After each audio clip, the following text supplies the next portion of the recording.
দেখছেন আজকে তার জন্য কত দোয়া। মিজানুর রহমান আজহারি দোয়া করছেনি? কথা কন না কেন? প্রত্যেক মসজিদে মসজিদে খালেদা জিয়ার জন্য দোয়া আছে না নাই? শায়েখ আহমদুল্লাহর পক্ষ থেকে দোয়া আসেনি? ডক্টর বাশারের পক্ষ থেকে দোয়া আসেনি?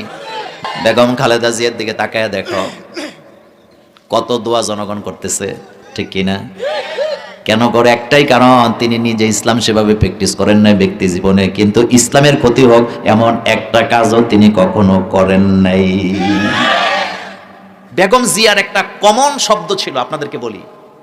তিনি সবসময় আলেম ওলামাকে ডেকে ডেকে বলতেন, আপনারা বাংলাদেশে কোরআনের শাসন কায়েম করার জন্য জনগণকে উদ্বুদ্ধ করেন, দাওয়াত দেন, সাথে নেন।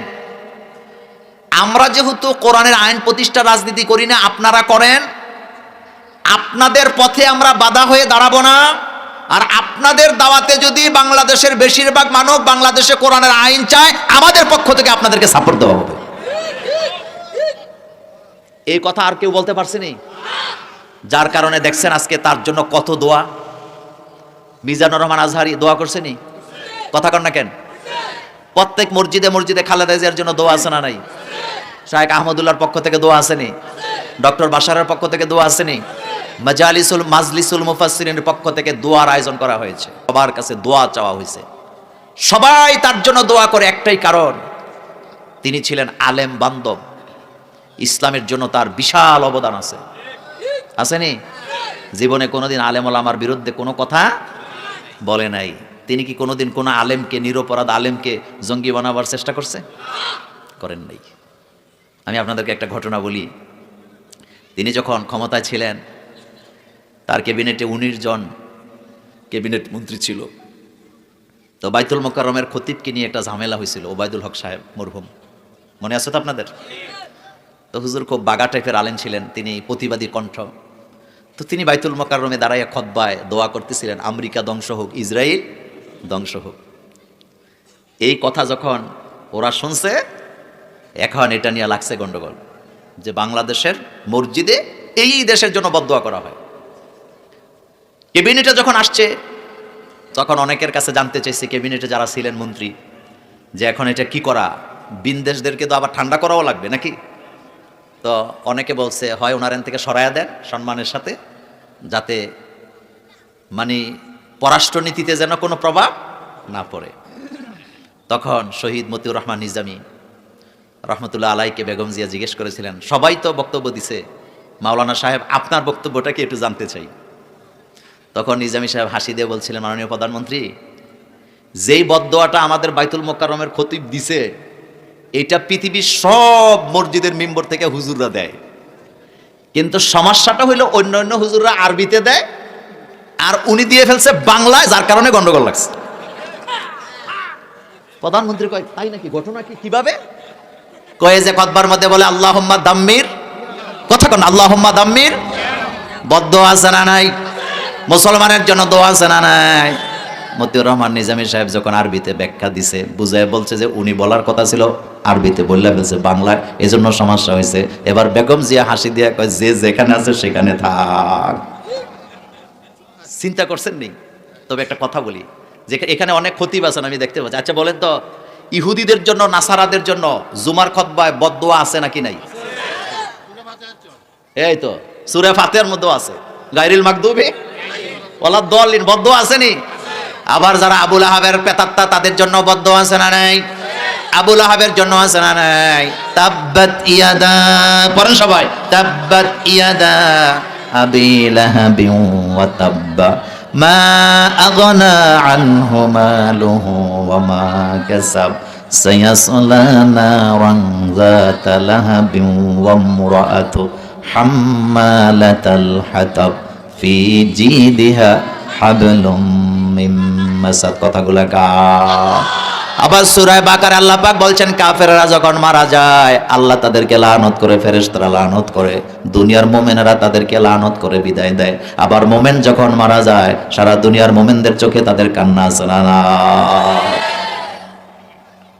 এই যে মারা যায় মানুষ, মুমিনরা যে মারা যায়, দোয়া কি শুধু লাশের জন্য হয়, না সারা দুনিয়ার জন্য হয়? চিন্তা করেন তো। আল্লাহুম্মা গফির লি হাইয়িনা, পড়েন, আল্লাহুম্মা গফির লি হাইয়িনা ওয়া মাইয়াতিনা ওয়া শাহিদিনা ওয়া গায়িবিনা ওয়া সগীরিনা ওয়া কাবীরিনা ওয়া যাকারিনা ওয়া উনসানা। দুনিয়ার সব মানুষের জন্য জানাজার নামাজে দোয়া আছে না নাই? যারা আসছে তাদের জন্য দোয়া, যারা আসতে পারে নাই তাদের জন্য দোয়া, যারা হাজির আছে তাদের জন্য, গায়েব আছে তাদের জন্য, নারী পুরুষ ছোট বড় সবার জন্য দোয়া আছে না নাই? কিছু কিছু মানুষ আছে মুসলমানের সন্তান, কিন্তু মারা গেছে বাপ মা, জানাজাটাও ঠিক মতো করতে পারে না। কয়দিন আগে দেখলাম বাংলাদেশের সুদর্শন পুরুষ ফ্লাজু পরে গেছে জানাজা পড়তে। কি পড়ে গেছে? এ কথাগুলো সত্য না মিথ্যা? প্লাজো তো পরে মেয়েরা, হেতে পড়ে গেছে। এটা হেতে বলে বাংলাদেশের সুদর্শন পুরুষ। আমার বাংলাদেশে কিছু পোলাপাইন আছে, এগুলা ওই যে মেয়েদের মতো কানের মধ্যে জিনিস দেয়, হাতের মধ্যে বালা দেয়, এরকম আসেনি? গলার মধ্যে চেন দেয়, এরকম আসেনি? তা আল্লাহ তারে বানাইছে পুরুষ, বলেন কি পুরুষ বানাইছে আল্লাহ, আর হেতে মেয়েদের মতো বেশভূষা ধরে। তো মেয়ে তো আর হইতে পারে না, মাঝখানেরটা হয় হিজরা হিজরা লাগে। পুরুষের মধ্যে একটা বীরত্বের ভাব আছে, কথা ঠিক কি না? কে বানাইছে? কে বানাইছেন? আল্লাহ পাক। তো দোয়া করি আল্লাহ যেন আমাদেরকে ইসলামের জন্য কবুল করেন, আমরা বলি আমিন। আপনি দেখবেন নামাজ ঠিক মতো পড়ে না, অন্য অন্য আমল করে না, কিন্তু রোজা রাখলে আজান দেওয়ার আগে ইফতার, কথা ঠিক নেই, করে না, বসে থাকে আজানটা দেখ। মনে করেন আপনাদের এই মসজিদে, এই যে আকবর বুয়া মসজিদ না এটা, এই মসজিদে ইফতারি নিয়ে বসে আছেন, তো 50-60 জন লোক বসছেন। আমাদের ইঞ্জিনিয়ার সবাইসা যদি বলে এখনো ইফতারির 10 মিনিট বাকি, আমার অনেক ক্ষুধা লাগছে, আসো মিল্লা জিল্লা খাই, রাজি হইবেন নি? কইবা যে তোমার ক্ষুধা লাগলে তুমি খাও, আমরা এতে নাই। ওসি সাহেব যদি বন্দুক লইয়া আসে, পিস্তল লইয়া আইসা কয় বেটা 5 মিনিট আগে ইফতার করবি, নাইলে একেবারে গুল্লি করে দেবো, এবার বোধহয় খাইবেন। সভাপতি সাহেব লাভ দিয়ে উঠবো, কবে বেটা এখনো কিন্তু ঠিক মতো বুড়ো হইছি না, বন্দুক একেবারে তোমার মুখে ঢুকাই দেন, বেটা সারাদিন আল্লাহর জন্য কষ্ট করে রোজা রাখছি, আর এখন তুমি আল্লাহর আইন ভঙ্গ করতে বলো, খবরদার গুলি করো, যা ইচ্ছা তা করো, আল্লাহর আইন ভঙ্গ করা হবে না। এখন আপনাদের কাছে জানতে চাই, রমজানের রোজা আল্লাহর আইন ভঙ্গ করলেন না, 2 মিনিট আগে ইফতার করেন না, এখানে আল্লাহর আইন ভঙ্গ হবে বলে। এখন বলেন চোরের হাত কাটার আইন এটা কে দিছে?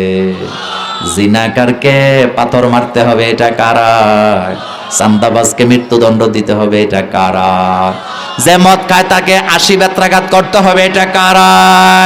রমজানে যেভাবে আল্লাহর আইন মানে, সারা বছর যদি সেইভাবে আল্লাহর আইনের জন্য আমরা একত্রিত হতে পারতাম, এতদিনে বাংলাদেশটা জান্নাতের বাগান হয়ে যেত। কোরআনের জন্য কয় দল? কার দল? 2 হাত উঁচু করে আমার আল্লাহকে দেখায় দেই।